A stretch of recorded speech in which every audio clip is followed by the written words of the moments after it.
Hey everybody, good morning. It's about a little after 7 a.m. No, Miss Key, no. Now right now you stay right where you are, okay? All right. I tell you, that girl, she loves the camera. She's getting in her bed. She loves her new bed. So y'all, I had an interesting last couple of days. I thought I'd share it with you right quick. So Monday, I had to go get a prescription filled, and it was raining to beat 60. I'm telling you, it was a gully washer. And I went up to Walmart. Went to the post office first and went to Walmart. And I had to get some paint supplies there, so I did that. As I was getting ready to go out the door, I'm telling you, the bottom fell out.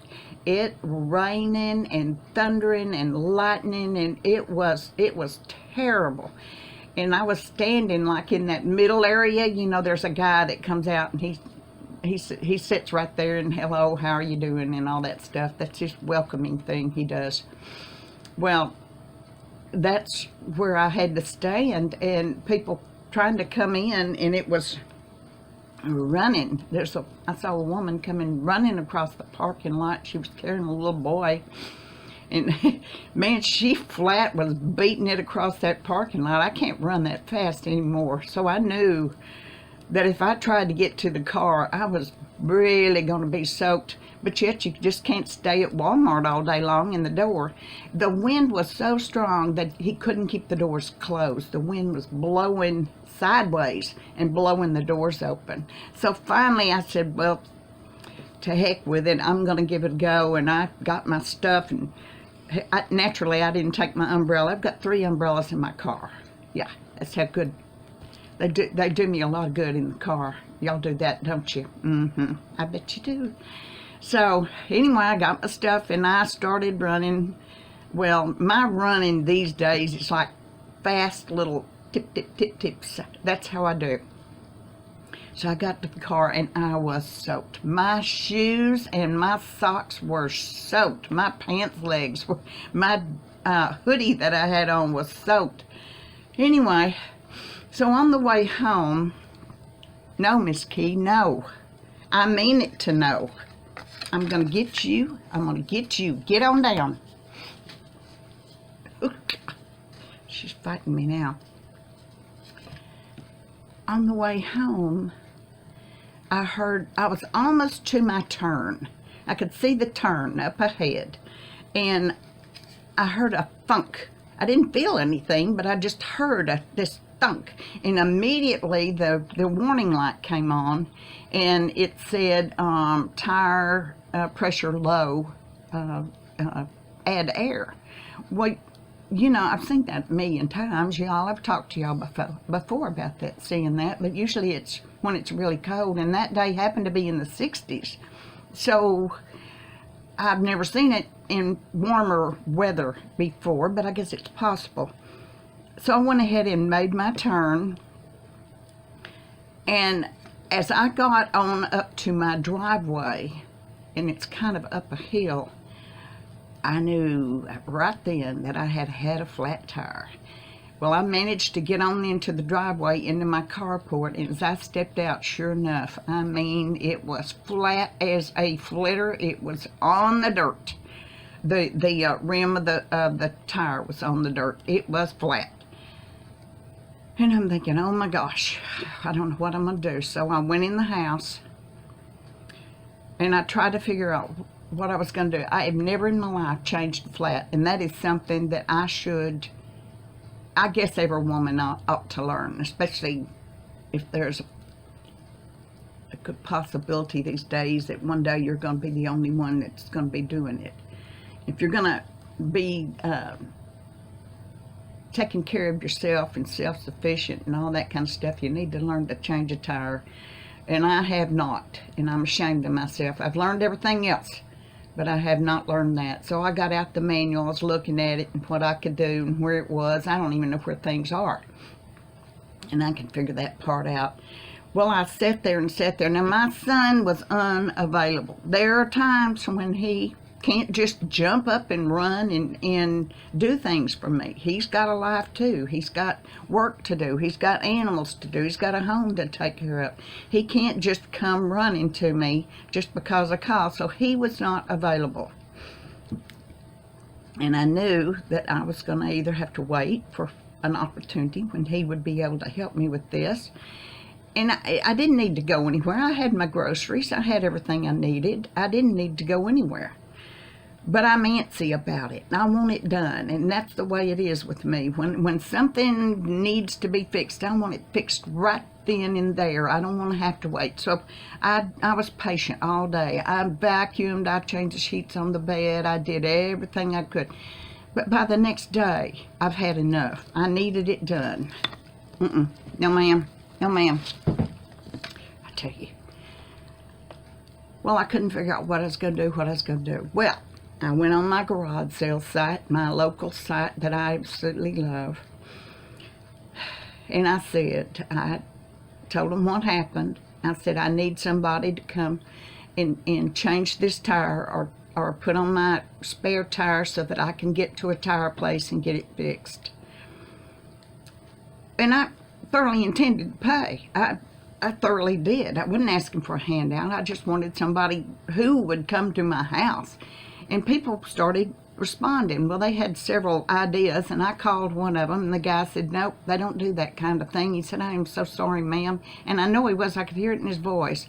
But he still wasn't going to come do it. So there were a lot of people that responded. And let me tell you, I had one lady from about 40 minutes away. She said, I've changed many a tire in my life. She said, I'll come do it for you. Well, I don't want to ask that lady to drive 40 minutes here and 40 minutes home to change my tire.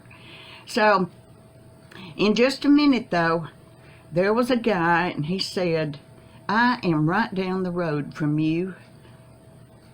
I can be there in 5 minutes, and I'll get that done for you. Well, in a second or two, he messaged me. He said, give me your address, and I'll be there. And I gave him the address.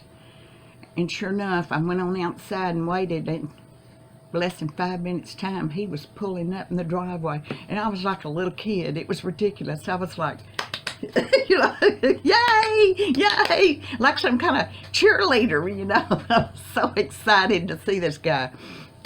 He got out. He brought his own jack with him. He jacked that car up in seconds, and he got my tire out, and he got the old one off and put that little donut tire on, which was brand new. It's still black as it could be. It never had been used. He got to looking at the tire, and it definitely had a hole in it. It had an impression of a roofer's nail in it.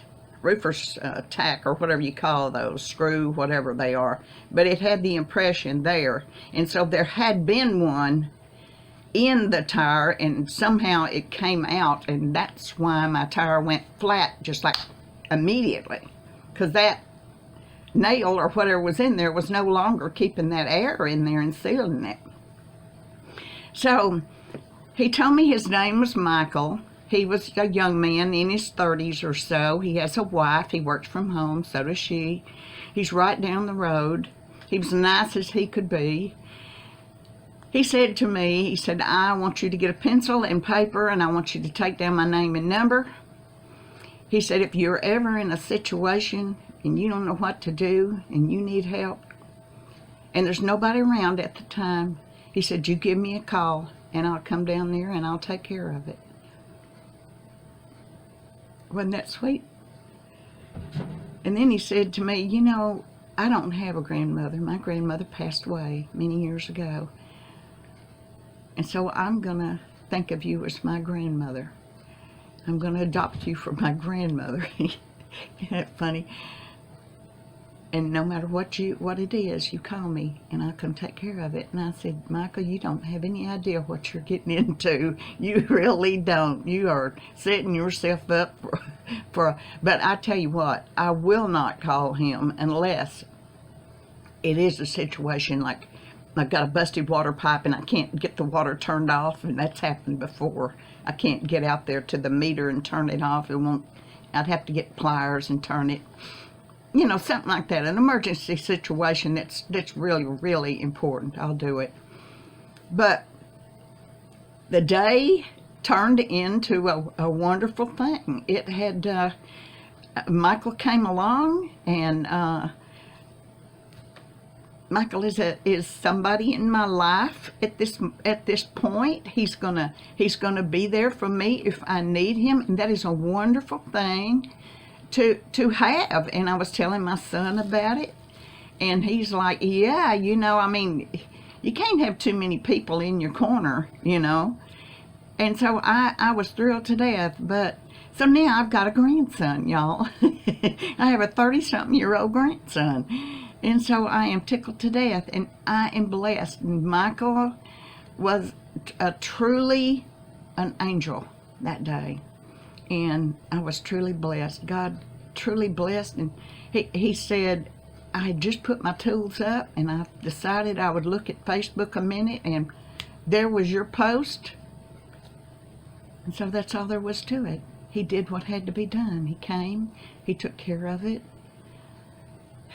and he made me a fan of his for life, that's for sure. So Michael, I thank you so much. You are truly a blessing to me. So the day turned out pretty good after all, didn't it? And I had a good day after that. I was feeling really good. So I hope y'all have a good day today.